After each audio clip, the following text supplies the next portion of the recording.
10분이 되었습니다. 우리 함께 이 시간 함께 찬양하심으로 나아가겠습니다. 저희 코너스는 이 9월 한 달 동안 정리정돈이라는 주제로 함께 예배를 드리고 있는데요. 저도 어제 마침 제 방을 한번 대청소를 해봤습니다. 박수까지 받을 근데 정리 네, 정리정돈을 하면서 청소를 하면서 물건이 제 자리로 돌아갈 되는 곳에 다시 갖다 놓고 버려야 될 것들을 버리고 하면서 상당히 귀찮지만 그럼에도 청소를 하고 나니 꽤나 뿌듯하더라고요. 저희가 올 한 달 동안 드리는 이 정리정돈이란 주제도 그렇지 않을까 생각해 봤습니다. 우리가 다시 돌아가야 될 곳, 우리가 다시 치워야 될 것들을 치우고 우리가 생각해야 될 것들을 생각하고 한 그 과정들이 때로는 힘들고 때로는 귀찮고 때로는 번거로운 일일 수도 있지만 우리가 그 과정을 통해서 혹은 그 과정이 지나고 깨끗해진 자리를 보면서 기쁜 마음을 얻을 수 있는 것처럼 오늘 이 예배 또한 우리가 주님 앞으로 나아갈 때 우리 마음 가운데 있는 것들, 다시금 생각해 봐야 될 것들을 생각해 보면서 깨달음을 얻는 그런 귀한 시간이 되었으면 좋겠습니다. 이 시간 함께 찬양 올려드리며 나아가겠습니다.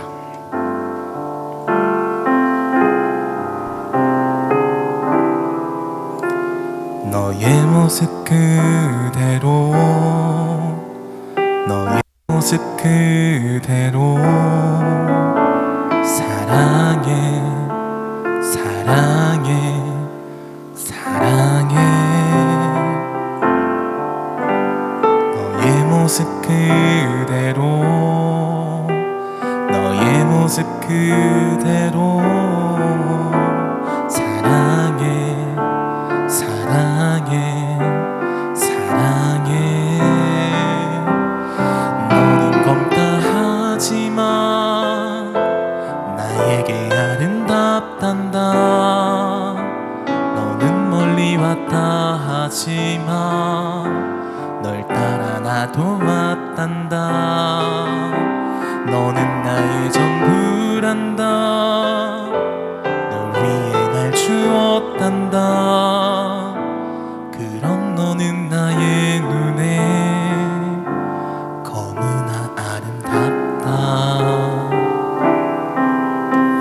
우리 함께 처음부터 찬양할까요? 너의 모습 그대로, 너의 모습 그대로, 너의 모습 그대로 사랑해, 사랑해, 사랑해. 너의 모습 그대로, 너의 모습 그대로 사랑해, 사랑해, 사랑해. 한 번 더. 너의 모습 그대로, 너의 모습 그대로, 너의 모습 그대로 사랑해, 사랑해, 사랑해. 너의 모습 그대로, 너의 모습 그대로 사랑해, 사랑해, 사랑해. 너는 검다 하지만, 너는 검다 하지만 나에게 아름답단다. 너는 멀리 왔다 하지만 널 따라 나도 왔단다. 너는 나의 전부란다. 널 위해 날 주었단다. 그럼 너는 나의 눈에 너무나 아름답다. 너는 검다 하지만, 너는 검다 하지만 나에게 아름답단다. 너는 멀리 왔다 하지만 널 따라 나도 왔단다. 너는 나의 전부란다. 널 위해 날 주었단다. 그럼 너는 나의 눈에 너무나 아름답다. 너는 검다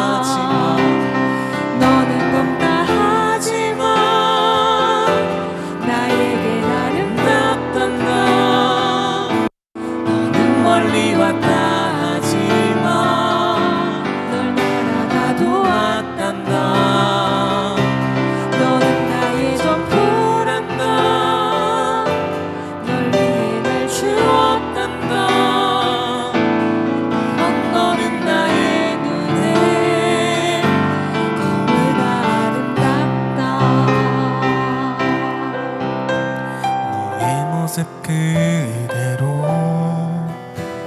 너의 모습 그대로 사랑해 사랑해 사랑해.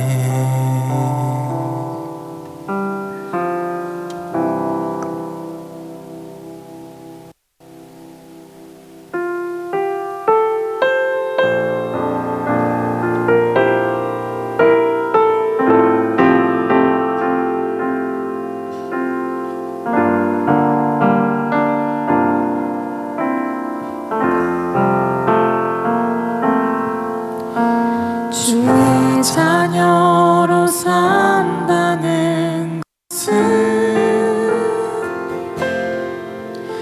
불 가운데로 걸어가는 것, 그 속에서 신실하게 날 지키시는 그 손길을 경험하는 것. 주의 자녀로 산다는 것은 주의 자녀로 산다는 것은 바다 위로 걸어가는 것, 내 온몸을 덮쳐오는 폭풍 속에서 잠잠히 주 바라보는 것, 때론 물 가운데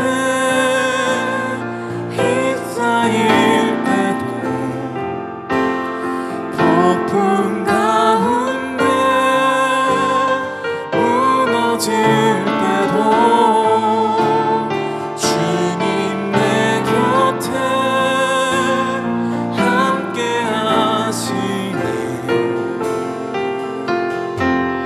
가장 가까이에 함께 하시.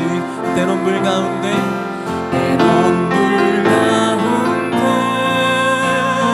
휩싸일 때도 폭풍 가운데 무너질 때도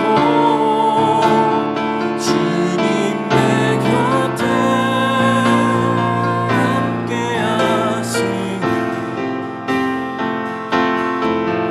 가장 가까이에 함께 하시니. 우리 이번에 함께 3절로 고백하시.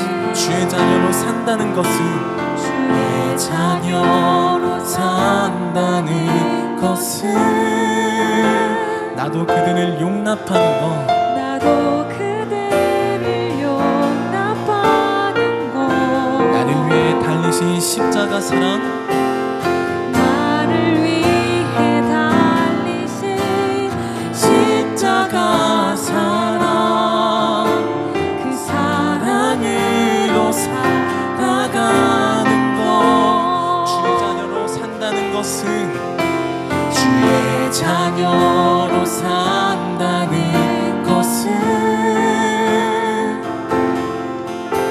주님과 함께 동행하는 것,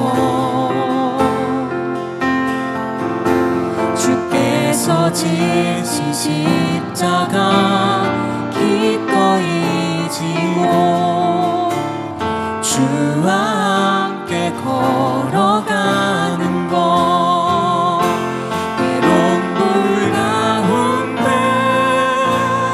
휩싸일 때도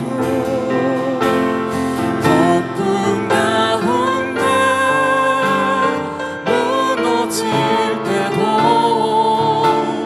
주님 내 곁에 함께 하시네.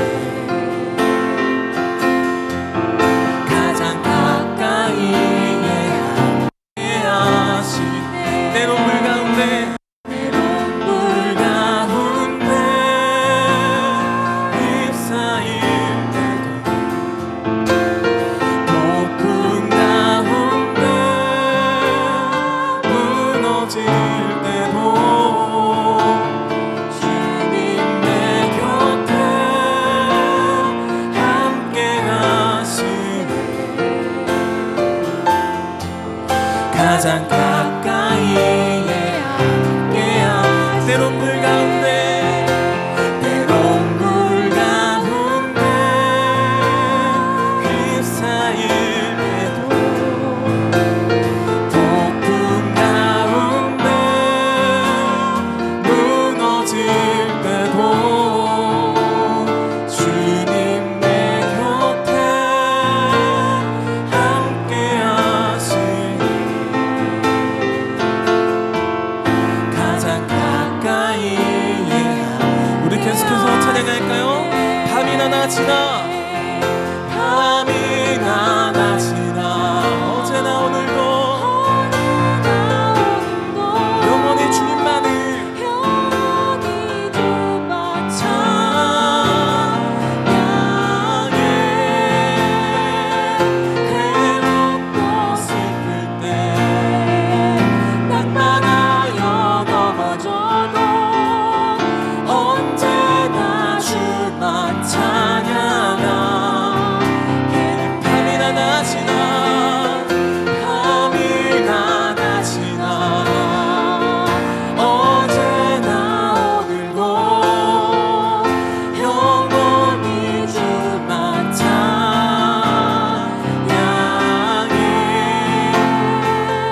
괴롭고 슬플 때 낭만하여 넘어져도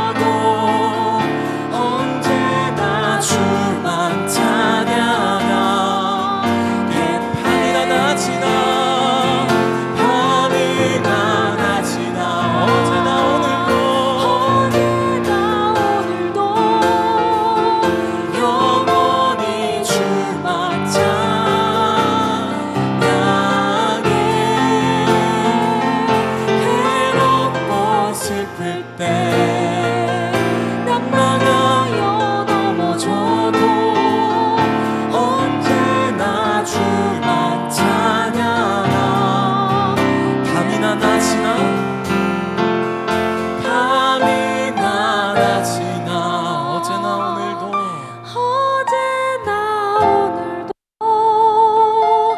영원히 주만 찬양해 괴롭고 슬플 때 낭만하여 넘어져도 언제나 주만 찬양 우리 목소리로 한 번 더 고백해 볼까요? 밤이나 낮이나 밤이나 낮이나 어제나 오늘도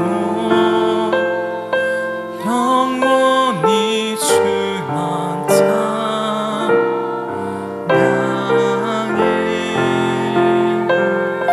괴롭고 슬플 때 낭만하여 넘어져도 언제나 주만 찬양하 괴롭고 슬플 때 괴롭고 슬플 때 낭만하여 넘어져도 언제나 주만 찬양하겠네.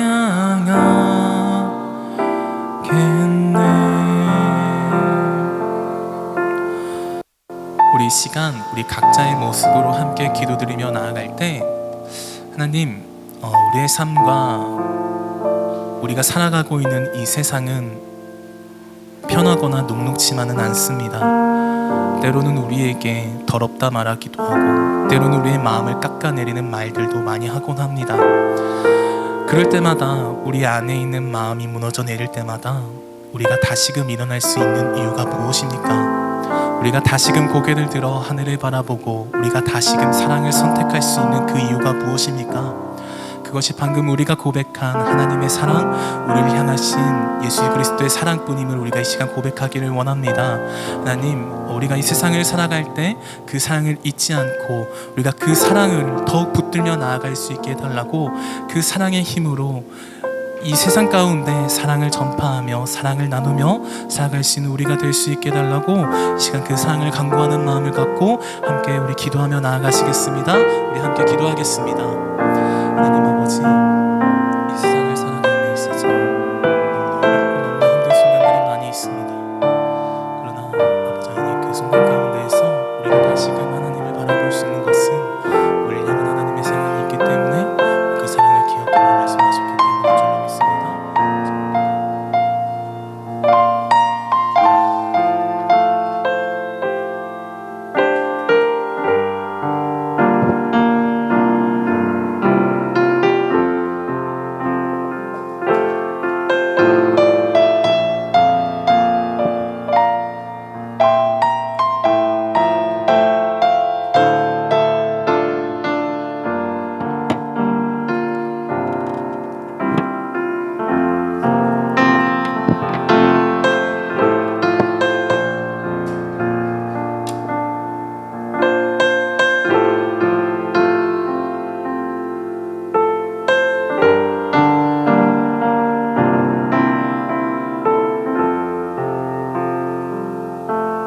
겪게 될 수많은 선택들 중에서 하나님께서 기뻐하실 만한 선택을 하는 코너스가 되었으면 좋겠습니다.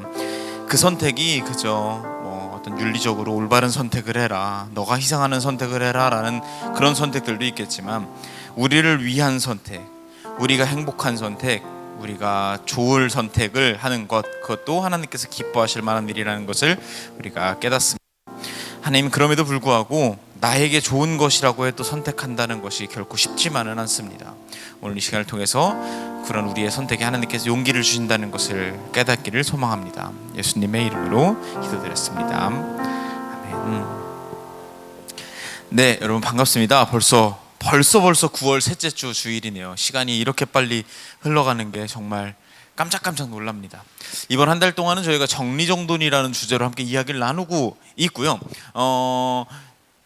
오늘까지 3주 동안은 제가 이야기를 나누고, 그리고 다음 주에는 우리 임이름 집사님께서 설교를 해주실 예정입니다. 그래서 다음 주 설교도 아주 기대하는 마음으로, 비밀로 했으면 좋겠다고 하네요, 여러분. 비밀로 하는 걸로 하겠습니다. 몰랐네요, 비밀로 하는 걸 좋아하시는 건지. 저희 이번 한 달 동안 정리정돈이라는 주제로 이야기를 나누고 있고요. 결국 어떤 이야기를 하고자 하는 거냐면, 우리는 정신없이 지내다 보면 필연적으로 뒤죽박죽 된다라는 겁니다. 이걸 꼭 얘기 드리고 싶었던 거고요. 그래서 정신없이 지내다 보면 필연적으로 나도 모르게 뒤죽박죽 섞여버린 걸 제자리에 두자, 자기 자리에 두자, 본래의 자리에 두자. 그래서 비유를 들어서 여름이나 그 휴가 이런 걸로, 여행 이런 걸로 바빴던 여름 이후 짐을 푼다라고 하는 개념으로 지난 3주 동안 이야기를 나눴었습니다. 그리고 이번 한 3주 동안 저희는 여러 가지 짐을 풀었죠. 기념품 샵에서 사온 휴자손도 쓰레기통에 버리고 옷이랑 신발도 잘 정리했죠. 그리고 나서 이제 오늘 그 모든 정리의 그 세 번째, 저로서는 마지막 순서가 남아 있습니다. 그게 뭐냐면, 이제는 캐리어를 정리하려고 합니다. 여러분, 캐리어 끌고 여행 가보신 적 있나요? 캐리어 끌고 여행을 가본 사람들은 모두 공감할 내용인데, 캐리어는 정말 고마운 존재입니다. 이름만으로도 일단 캐리해주는 존재라는 뜻이거든요. 그리고 롤 하는 친구들 다 공감하죠? 내가 이 판에서 정말 망하고 있는데 누가 캐리해줬다. 그럼 얼마나 고마운 존재예요. 하드 캐리해준다고 이야기를 하잖아요. 만약에 캐리어가 없었다면, 정확히는 캐리어에 달려있는 바퀴가 없었다면, 우리는 그 수많은 짐을, 무거운 짐을 손으로 들고 어깨에 메고 정말 지치게 여행을 할 수밖에 없었을 거예요. 근데 캐리어 덕에, 정확히는 캐리어에 달려있는 바퀴 덕에 우리는 보다 수월하게 여행할 수가 있게 되는 거죠. 하지만 문제는 어디서 발생하는가? 여행이 끝나고 집에 돌아와서부터 발생을 합니다. 캐리어를 열고 그 속에 있는 수많은 짐들을 다 제자리로 둔 뒤에 이제 캐리어를 바라보면 우리 눈에 그제서야 뭐가 띄냐면, 눈에 뭐가 뜨이냐면 바퀴가 눈에 띕니다.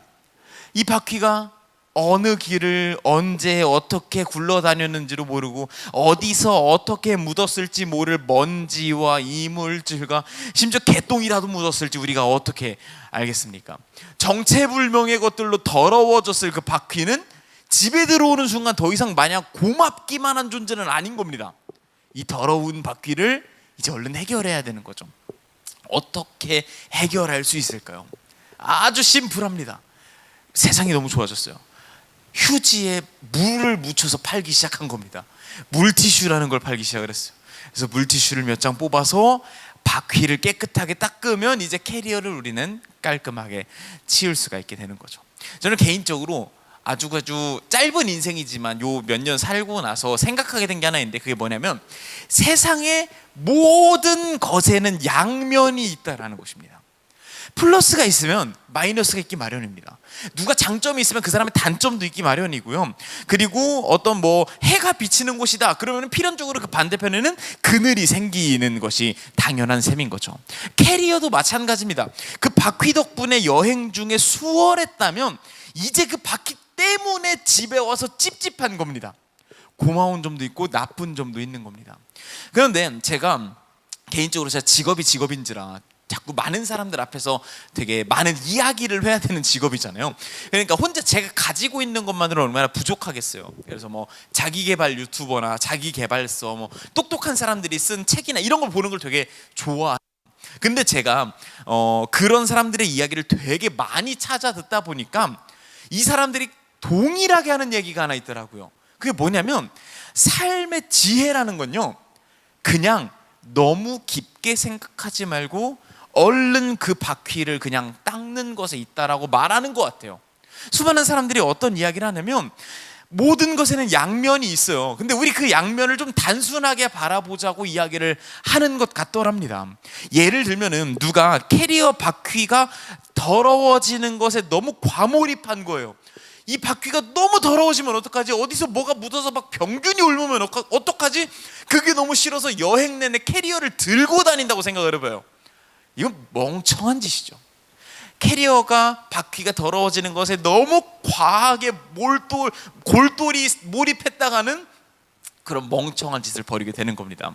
그래서 제가 그런 자기개발서, 철학책 이런 걸 보다 보니까 하나같이 하는 얘기가 뭐냐면 모든 것은 양면이 있기 마련이고 그중에 좋은 점 잘 취하고 나쁜 점은 이미 벌어졌다면 얼른 해결하면 돼. 그냥 왜 나이키 광고도 있죠. Just do it. 그냥 하면 돼 라고 많이들 이야기를 하더라고요. 전도서 말씀을 보면 이런 말씀이 있더라고요. 같이 한번 읽어보겠습니다. 시작.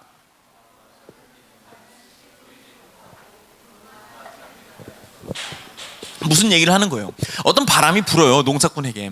이 바람이 파종하기에 좋은 바람일 수도 있고 아닌 바람일 수도 있어요. 그걸 계산하느라 씨 뿌리지 않는 하지 말라라는 거예요. 이제 추수할 때가 됐어요. 근데 구름이 몰려와요. 이 구름이 추수하기 좋은 구름일 수도 있고 아닌 구름일 수도 있어요. 해를 가려줘서 추수하기 좋은 구름일 수도 있는데 막상 추수를 시작하고 보니까 비구름일 수도 있는 거예요. 하지만 그거 계산하면서 주저하지 말고 그냥 하라고 전도서 저자는 우리에게 말하는 것 같습니다. 저는 개인적으로 인생도 마찬가지라고 생각해요. 인생이 어찌 마냥 좋기만 하겠어요? 어찌 마냥 행복하기만 하겠어요? 우리 과거에 어떤 일도 있을 수 있고 내가 했던 선택의 결과들, 나의 삶의 환경과 조건들이 있겠죠. 그 수많은 것들의 양면이 있기 마련입니다. 그러면 우리는 좋은 부분만 삶에 남길 수는 없다 보니 좋은 점은 좋게 바라보고 나쁜 점은 가급적 빨리 해결하는 것이 지혜다라고 저는 생각을 하는 거죠. 어때요, 여러분? 오늘 설교 아주 심플하죠? 자, 그럼 기도하고 마치도록 하겠습니다.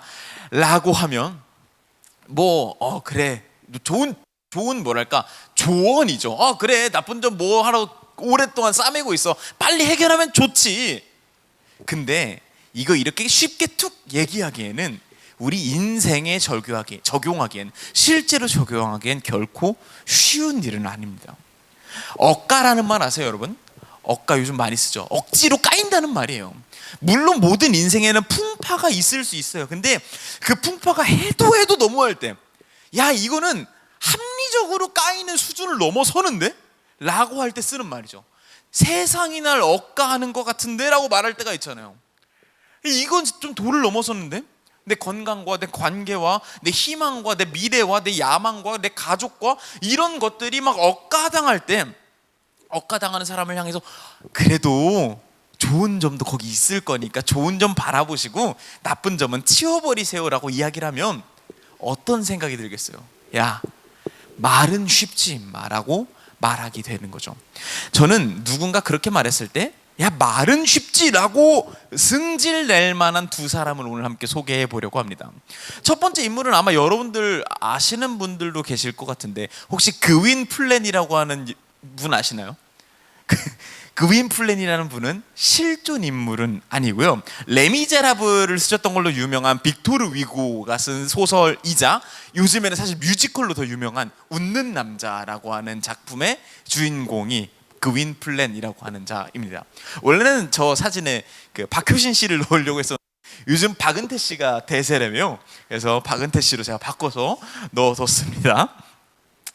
그윈 플랜은 어떤 인생을 살았냐면, 어렸을 적에 인신매매단에게 잡혀가게 된 겁니다. 근데 그 인신매매단이 보통 그냥 납치해서 어디 팔아버리고 이 정도 수준이 아니라 아주 흉악한 놈들이었던 거예요. 그래서 얘네가 감히 도망갈 생각을 안 했으면 좋겠다, 희망을 꺾어버렸으면 좋겠다라는 생각이 들어서 얼굴에 흉터를 낸 겁니다. 얼굴을 찢어버린 겁니다. 근데 그 중에서 그윈 플랜이라고 하는 자는 저렇게 웃는 미소와 같은 모습으로 얼굴이 저렇게 아주 못되게 자국이 나버린 것이죠. 저는 개인적으로 그 상처가 이 조커처럼, 마치 조커처럼 나버린, 울고 있어도 억지로 웃고 있어 버리는 이 상처가, 아까 얘기 드렸던 것처럼 야, 인생에 힘든 일이 있어도 그래도 긍정적으로 살아, 웃어 라고 말하는 무책임한 조언이 마치 저 미소와도 같다라는 생각이 듭니다. 일종의 폭력성이라는 생각이 드는 거죠. 그윈 플랜에게 그렇게 말하면 세상이 억가하고 있는데 그냥 가만히 잘 살고 있던 나에게 찾아온 이 지긋지긋하고 괴롭군 불운과 상처를 어찌 그렇게 쉽게 물티슈로 훔쳐내듯이 이겨낼 수 있겠냔 말입니까? 지금 그윈 플랜은 그런 삶을 살았던 인물인 거죠. 이와 비슷한 인생을 살았던 인물이 한 사람 더 있습니다. 누가복음 8장에 나오는 인물인데요, 오늘의 본문인데요. 오, 괴롭고 슬프다. 누가복음 8장 말씀 저희 같이 한 목소리로 한번 읽어보겠습니다. 시작. 병에서 고침을 받은 몇몇 여자들도 함께 있었습니다.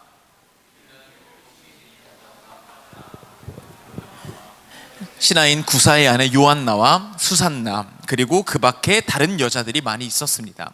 이들은 자신의 재산으로 예수님과 제자들을 섬겼습니다.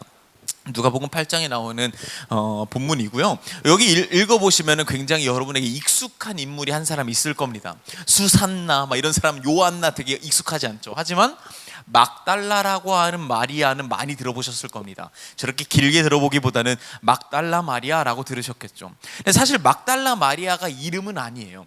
막달라는 지금은 미그달이라고 불리는 어떤 지역의 이름입니다. 그러니까 대전 사는 귀용이인 거예요. 막달라 사는 마리아라고 하는 사람이 여기에 등장하는데, 이 여인이 처음 성경에 등장할 때 어떤 특징으로 등장하냐면 이렇게 등장합니다. 7 귀신이 들렸던 막달라라고 하는 마리아라고 불려지고 있는 겁니다. 이 7 귀신 들렸다라는 것이 뭐 어떤 걸 의미하는지 정확하게는 모릅니다. 어떤 영적인 부분에 문제가 있었던 건지, 정신질환을 앓았던 여자인 건지, 아니면 그냥 몸이 아팠던 건지, 정확하게 뭘 말하는 건지는 모르겠습니다만, 제가 분명히 말할 수 있는 건 그녀가 자초한 일은 아닐 거라는 거예요. 명확한 사실은 그녀는 그녀의 의사와는 전혀 무관하게 불운하고 불우한 운명이 그녀에게 삶에 찾아왔다라는 것입니다. 그녀를 이렇게 표현할 수 있겠죠. 정상이 아닌 여자, 아픈 여자. 그때 당시 아프다라는 건요, 죄로 여겨졌습니다. 하나님의 저주를 받은 것이라고 여겨졌어요. 그리고 플러스로 그때 당시 이스라엘 민족 내에서 여성은 온전한 한 인간으로 취급받지 않았었습니다. 아픈 여자라는 건요, 약자 중에 약자, 그야말로 세상이 억가하던 삶이다라고 말할 수 있는 거죠. 심지어 학자들은요, 아마 그녀는 온 가족이 그녀를 버렸던 고아일 것이다라고 추측합니다. 왜냐하면요, 보통 그때 당시에 여자는 스스로 독립적인 호칭을 가질 수가 없었어요. 종속된 호칭을 가졌어야 됐거든요. 뭐 누구의 아내 누구, 아니면 누구의 어머니 누구, 이런 식으로 많이 불렸단 말이에요. 근데 막달라 사는 마리아라고 불렸어요. 이거는 아마 그녀에게 가족이 없었을 것이다 라고 많은 신학자들은 추측을 합니다. 아마 가족들이 버렸던 건지 뭐 그랬던 게 아닐까라는 생각이 드는 거죠. 그 윈플랜도 막달라 마리아도 그야말로 세상이 억까하는 불우한 운명에 내던져진 삶을 살고 있었던 겁니다. 그런데요, 이 두 사람 다 거기에 머무르지 않습니다. 결코 쉽진 않았겠지만 그래도 더러운 바퀴를 닦아내기로 결심을 합니다. 어떻게 그걸 해낼 수 있었을까요? 그건 바로 새로운 정체성을 부여받았기 때문입니다. 아까 말씀드렸던 그 윈플랜은 어떻게 살았냐면 입이 이렇게 찢어졌어요. 겨우 이제 인신매매단에서 도망가기는 했으나 먹고 살 길이 없는 거죠. 그러다가 어떤 약장수와 같이 거하게 된 거예요. 그러면서 막 온 동네를 돌아다니면서 공연 같은 걸 한 거죠. 서커스도 하고 뭐 연극도 하고 뭐 이렇게 지냈던 거죠. 근데 그렇게 생계를 유지하다가 어느 날 영국에 가서 공연을 하고 있었는데 우여곡절 끝에 어떻게 일이 벌어지냐면, 알고 보니까 그 인신매매단에 끌려갔던 입이 찢어진 그 윈플랜은 어떤 사람이었냐면 영국의 최고위 귀족의 유일한 후계자였던 거예요. 그걸 거기서 알게 된 겁니다. 그냥 여전히 그는 입이 찢어진 아주 그냥 주변 사람들이 징그러워하는 존재였었는데 시간이 바뀌자 정체성이 새로 생기게 된 겁니다. 내가 고위 귀족의 유일한 후계자였구나. 새로운 정체성이 생기자 그는 벌떡 일어납니다. 기죽지 않습니다. 그래서 당당하게 귀족 회의에 귀족 지위로 참여해서 나라의 정책을 바꾸기로 결심을 합니다. 귀족 중심의 나라였던 그 영국을 바꾸기로 아주 당돌한 결심을 한 거죠. 어떻게 그걸 가능하게 할 수 있었을까요? 새로운 정체성이 힘이 되어줬기 때문입니다. 그리고 아까 말씀드렸던 것처럼 그의 그 상처, 찢어진 거, 과거의 아픔, 여기에 안 좋은 면이 분명히 있죠. 근데 그걸 바라보지 않기로 결심을 하는 겁니다. 캐리어 바퀴를 바라볼 때 더러움에 집중하지 않고 그 바퀴의 이로움을 바라보기로 결심한 것처럼 그의 상처가 줬던 아픔에 집중하지 않고 그 덕분에 경험하게 된 가난한 이들의 삶, 이거에 집중하기로 합니다. 그래서 귀족이 됐지만 가난한 이들을 위한 정치를 펼치는 좋은 정치인이 되기로 결심한 겁니다. 아주 그 아픈 상처를 새로운 정체성 등에 딛고 일어난 거죠. 마리아도 마찬가지입니다. 아주 좋은 결정을 합니다. 불우함 중에 불우함, 꼬인 삶 중에 꼬인 삶이었던 그녀의 삶에 예수 그리스도께서 새로운 정체성을 부여합니다. 너는 이제 사랑받는 하나님의 자녀야.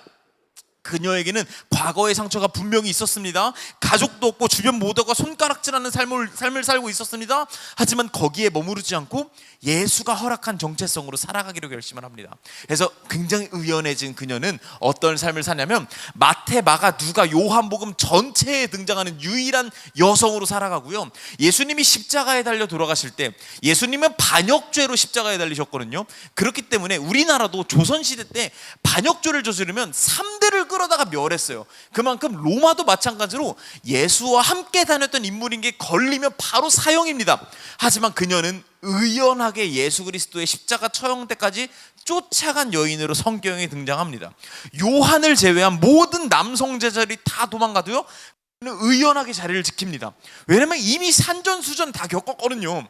재고 따지지 않는 하나님과의 의리를 지키는 제자가 되기로 결심을 하고요. 결정적으로 그녀는 마지막에 어떤 모습을 보여주냐면 예수 그리스도의 부활을 가장 처음으로 목격한 영광스러운 자리에까지 가게 됩니다.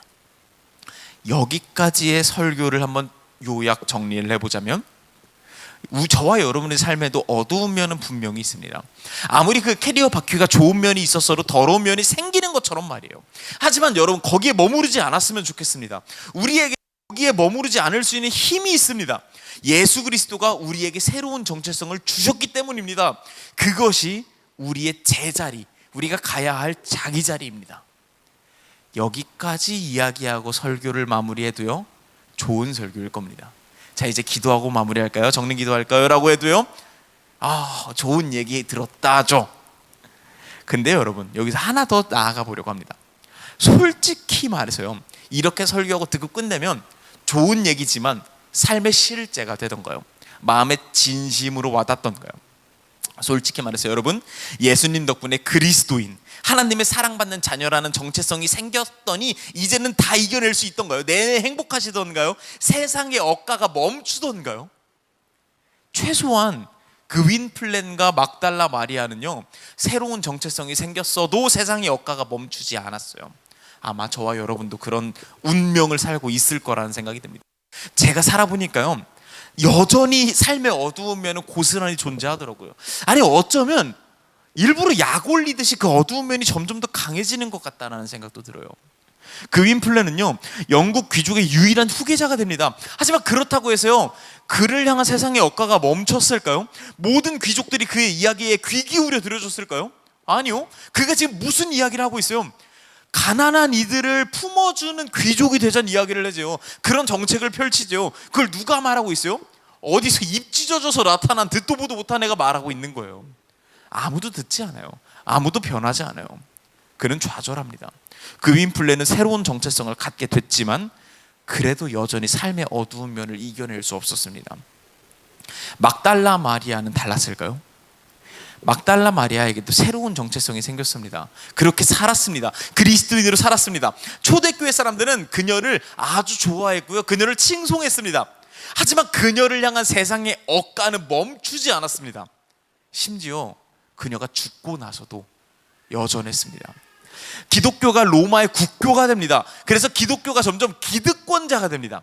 그리고 그때쯤에 유명한 교황이 한 명 즉위하는데요, 그레고리우스 1세라고 하는 교황이 즉위합니다.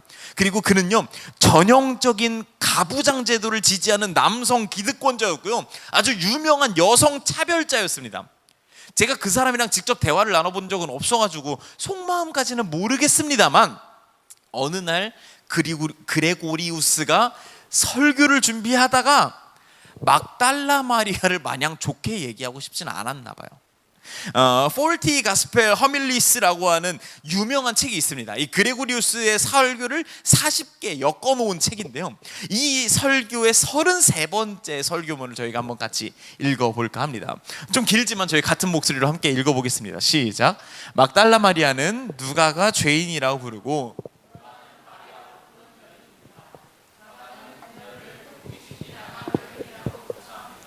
이 7 귀신이 죄가 아니고 무엇이겠습니까? 형제 여러분, 이 여자는 금지된 성적 행위를 위해 자신의 몸에 향유를 뿌려왔던 겁니다. 그녀가 자신을 음란하게 치장하기 위해 사용한 것을 이제 칭찬받을 만한 방식으로 하나님께 바치고 있습니다. 그녀는 세상의 눈으로 욕망의 삶을 살아왔지만 이제는 고해성사와 회개로 세상 욕심이 눈물로 사라졌습니다. 그녀는 자신의 머리카락을 얼굴에 남자를 보여주기에 치장했었지만 이제는 그 머리카락으로 눈물을 닦습니다. 그녀는 입으로 음란한 짓을 했지만 이제는 대속자의 발에 갖다릅니다. 그녀는 모든 쾌락을 자신을 위해 사용했지만 이제는 자신 스스로를 희생합니다. 그녀는 수많은 죄를 덕으로 받고 하나님께 고해성사하고 회개하고 섬깁니다. 어때요, 여러분? 어떤 설교 같아요? 좋은 설교 같죠? 아마 여러분들이 교회 좀 다녀보신 분들 계시면 교회에서 막달라 마리아를 가지고 설교를 했다면 아마 이런 내용이었을 확률이 높습니다. 그녀는 창녀였다가 회개한 여인이자, 그녀는 아주 음란하고 자기만을 위해 살았던 삶을 살았지만 하나님 앞에서 죄를 고백하고 회개하고 모든 걸 바치는 아주 좋은 그리스도인으로 거듭났다라는 설교, 좋은 설교죠. 회개에 대해서, 어떤 회심에 대해서, 삶의 변화에 대해서 말하는 좋은 설교라고 말할 수 있습니다. 아니요, 이 설교는 좋은 설교가 아닙니다. 이 설교는 조작과 날조로 가득한 설교입니다. 이 설교에 등장하는 막달라 마리아라고 하는 여인은요, 실존 인물이 아닙니다. 절대로요. 왜냐하면 여기에 나와 있는 특징들은요, 성경에 나와 있는 수많은 여자들을 짬뽕한 거거든요.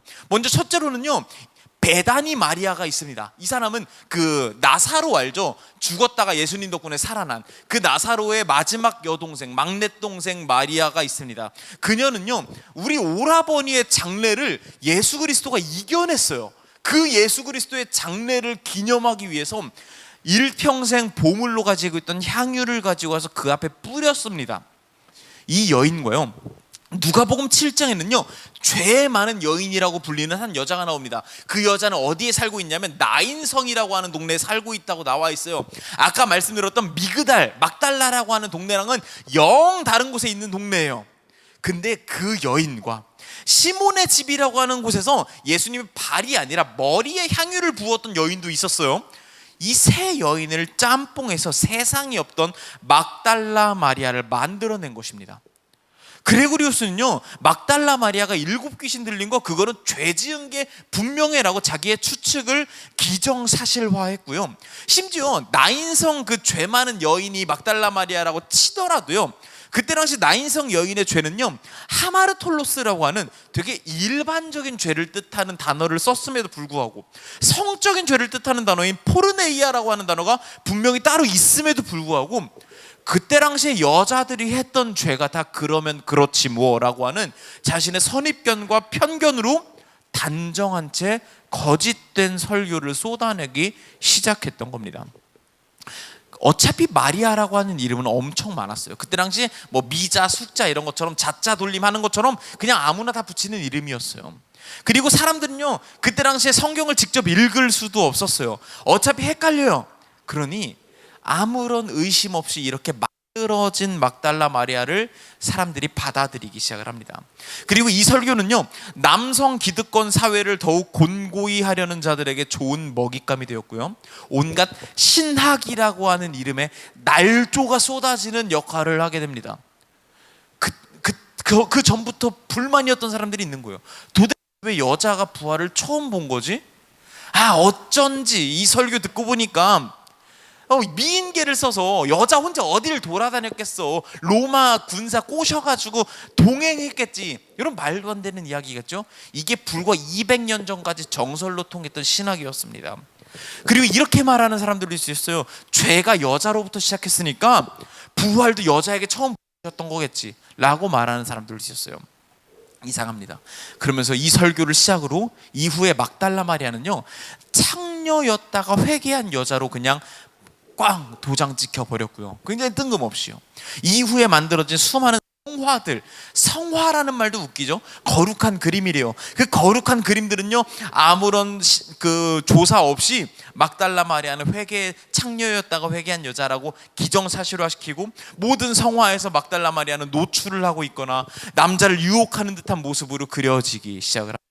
너무 유명한 작품인 패션 오브 크라이스트나 지저스 크라이스트 슈퍼스타 이런 뮤지컬 작품에서도요 아무런 제재 없이 막달라 마리아는 창녀로 묘사되기 시작을 합니다. 심지어 제가 어렸을 때는요 이 막달라라고 하는 단어를 가지고 입에 담기도 싫은 음담패설로 설교하던 목사도 기억이 납니다. 그야말로 세상이 억까하던 여자, 아니요 세상이 억까하고 있는 여자 막달라 마리아입니다. 그 윈플랜도 막달라 마리아도요 그 삶의 어두운 면이 분명히 있었습니다. 그걸 새로운 정체성 덕에 일어나 보려고 애썼습니다. 하지만 여전히 끊이지 않는 세상의 억가로 다시 무너집니다. 우리도 그러죠. 삶의 어두운 면을 내가 새로 얻게 된 그리스도인, 하나님의 사랑받는 자녀라는 정체성으로 딛고 일어나 보려고 해도요 여전히 존재하는 삶의 아픔들로 우리는 다시 무너지곤 합니다. 그러면 우리는 어찌해야 될까요? 이 지긋지긋한 운명을 우리는 어떻게 이겨낼 수 있을까요? 막달라 마리아와 그 윈플랜 사이에는 아주 큰 차이가 하나 있습니다. 그 윈플랜이 다시 무너졌을 때 자기가 새로운 정체성으로 딛고 일어나 보려고 했으나 그럼에도 불구하고 다시 일어났을 때 그를 가장 슬프게 만들었던 건 그가 돌아갈 공동체가 무너졌다는 것입니다. 그에게는 데아라고 하는 소중한 여인이 있었습니다. 그녀가 어떤 모습이었든 세상의 억가로 막 무너질 때도 언제나 함께하던 데아라고 하는 여인이 있었습니다.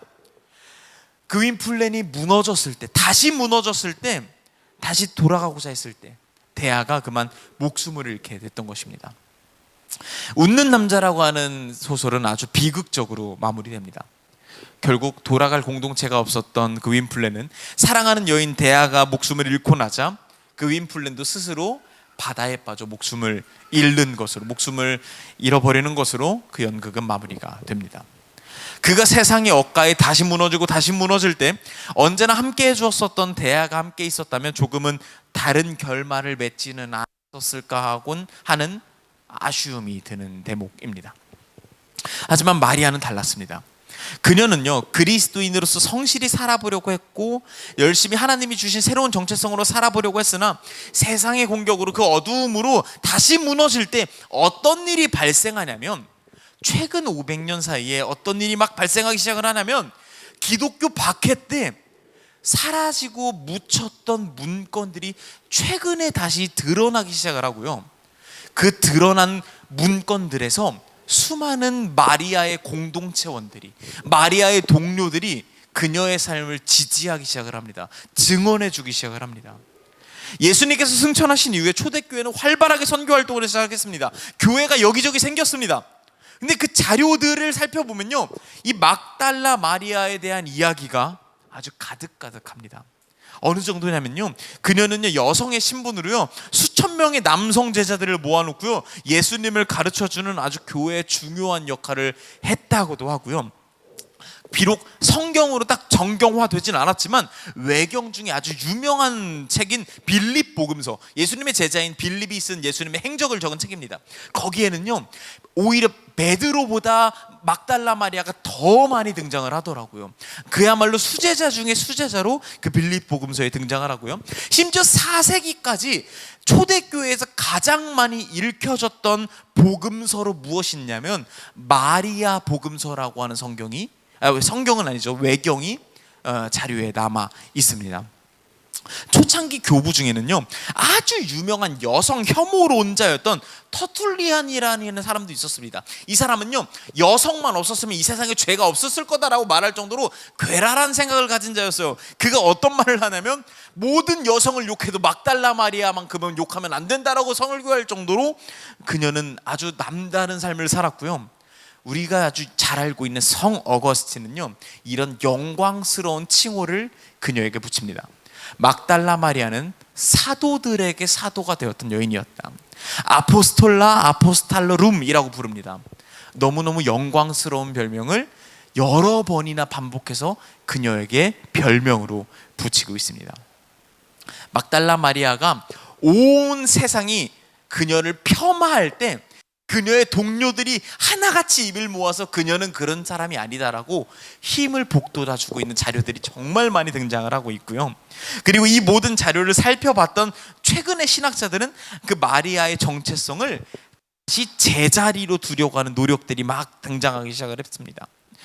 그리고 그 결실은 뭐 여러 미디어나 책으로 나오기도 했지만, 여러분에게 소개해드리고 싶은 건 이 넷플릭스에 검색하시면 막달라 마리아 부활의 첫 증인이라고 하는 넷플릭스 영화가 한 편 있습니다. 이것도 한번 보시면 좋을 것 같아요. 이 막달라 마리아가 얼마나 세상에 억가를 당하고 무너졌었는지, 그리고 그녀가 얼마나 위대한 인물인지를 다큐멘터리 형식으로 보여주고 있는 영화라고 말할 수 있을 것 같습니다. 이제 오늘 설교를 마무리하려고 하는데요, 저와 여러분의 삶에는 반드시 밝은 면과 어두운 면이 공존합니다. 어떻게 마냥 내내 행복할 수 있겠어요? 이걸 반대로 얘기하면요, 어떻게 마냥 내내 불운하기만 하겠어요? 그렇지만 우리가 밝은 면에 집중하며 살 수 있다면 좋겠지만, 밝은 면에만 집중하며 살기에는요 어두운 면이 너무 어두울 때가 있는 것 같아요. 하지만 우리 안에는 이 밝은 면을 바라볼 수 있는 힘이 있습니다. 그건 바로 하나님께서 저와 여러분에게 허락하신 새로운 정체성, 하나님의 사랑받는 자녀라는 정체성 덕분입니다.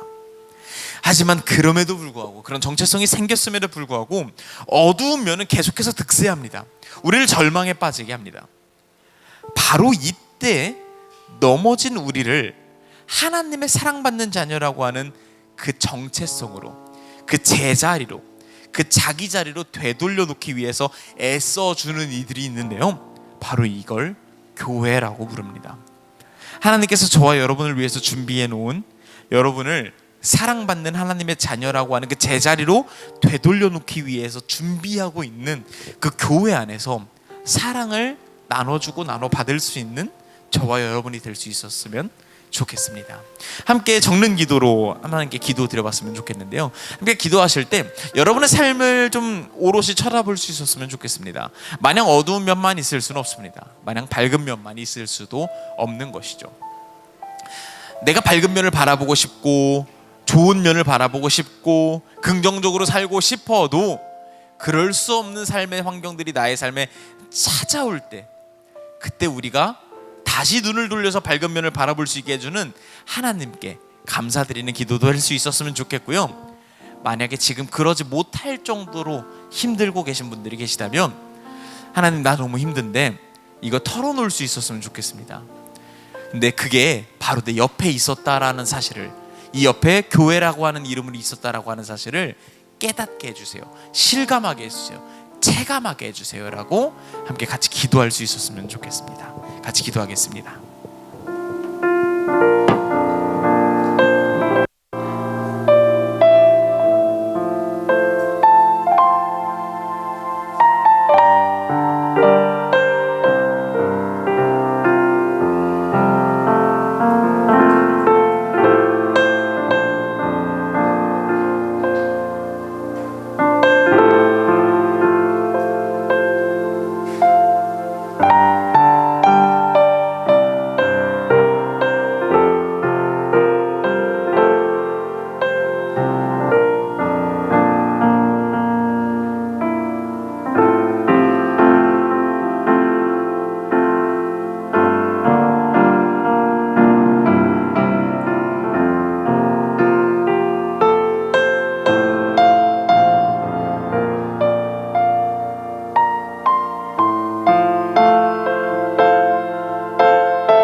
작성하시지 못하신 분들께서는 계속해서 편하게 작성해 주시면 되시고요. 우리 이 시간 함께 찬양 고백하심으로써 한 번 더 우리의 고백을 다시 한번 우리 마음 가운데 쓰는 시간 갖도록 하겠습니다.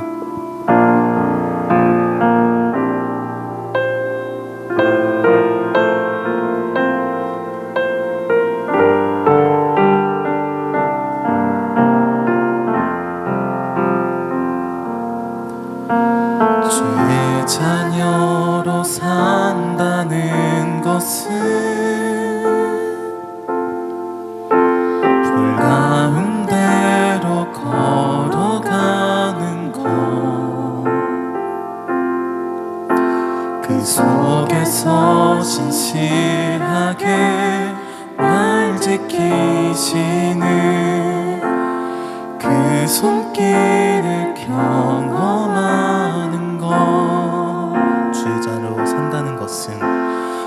주의 자녀로 산다는 것은 바다 위로 걸어가는 것, 내 온몸을 덮쳐오는 폭풍 속에서 잠잠히 주 바라보는 것, 때론 불 가운데 휩싸일 때도 폭풍 가운데 무너질 때도 주님 내 곁에 함께 하시네. 가장 가까이에 함께 하시네. 우리 이번에 3절로 찬양할까요? 주의 자녀로 산다는 것은, 주의 자녀로 산다는 것은 나도 그들을 용납하는 것, 나도 그들을 용납하는 것, 나를 위해 달리신 십자가 사랑, 그 사랑으로 살아가는 것. 주의 자녀로 산다는 것은, 주의 자녀로 산다는 것은 주님과 함께 동행하는 것, 주님과 함께 동행하는 것, 주께서 지신 십자가 기꺼이 지고 주와 함께 걸어가는 것, 때론 물 가운데 휩싸일 때도 폭풍 가운데 무너질 때도 주님 내 곁에 함께 하시네. 가장 가까이에 함께 하시. 때론 물 가운데, 때론 물 가운데 휩싸일 때도 폭풍 가운데 무너질 때도 주님 내 곁에 함께 하시네. 가장 가까이에 우리 계속 함께 찬양합시다. 밤이나 낮이나 밤이나 낮이나 어제나 오늘도 영원히 주만 찬양해.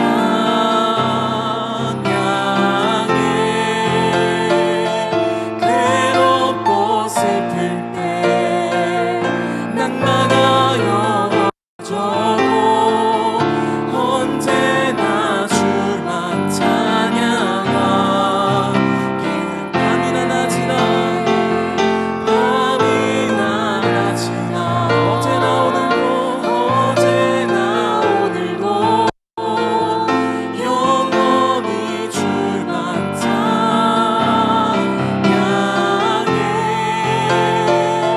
괴롭고 슬플 때 낭만하여 넘어져도 언제나 주만 찬양하길. 밤이나 낮이나 밤이나 낮이나 어제나 오늘도 영원히 주만 찬양해.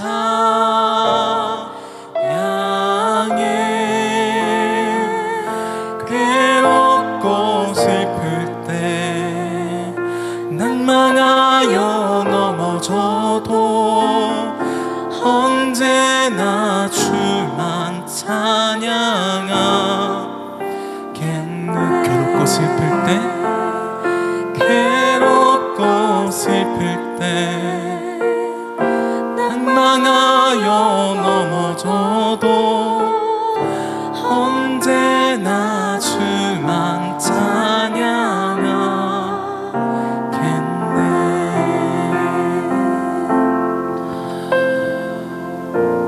우리가 살아가는 이 세상은, 우리가 살아가고 있는 이 현실은 때로는 지친 길을, 거친 길을 걷는 것 같고 폭풍 속을 걷는 것 같습니다.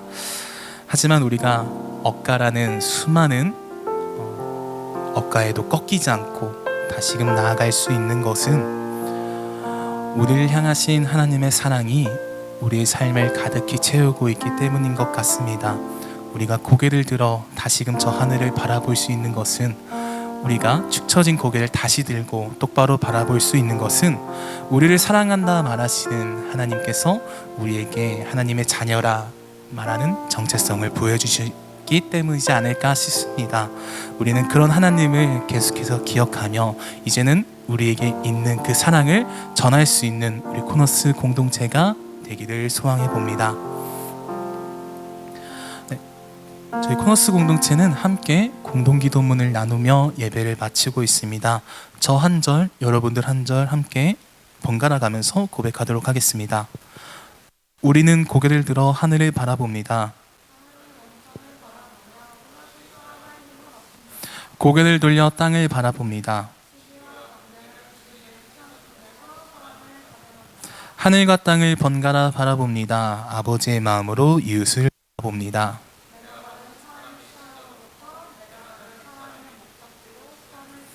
움켜잡기보단 펴서 나누기를, 불편함을 감수하고 진리에 용감하기를. 우리 함께 하겠습니다. 우리가 구석으로부터 왔으니 구석으로 갈 수 있기를 예수님의 이름으로 기도합니다. 아멘.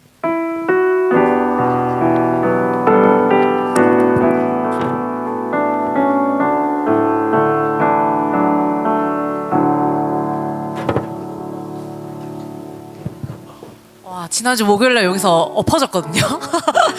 또 엎어질 뻔했네요.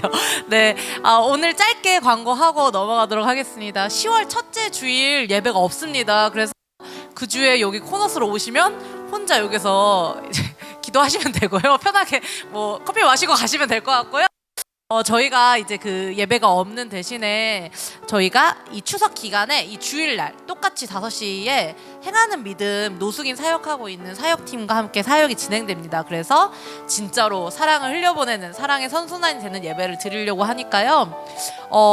이 팀은 이제 대전역 앞에서 이제 노숙인 분들한테 매주 김밥과 음료와 여러 가지 뭐 물이나 이런 걸 제공해주는 팀이거든요. 근데 이번 추석 키트를 만들었대요. 그래서 쪽방촌으로 직접 가서 쪽방촌 분들에게 이제 키트 선물을 주신다고 하니까 같이 쪽방촌까지 갈 수 있거든요.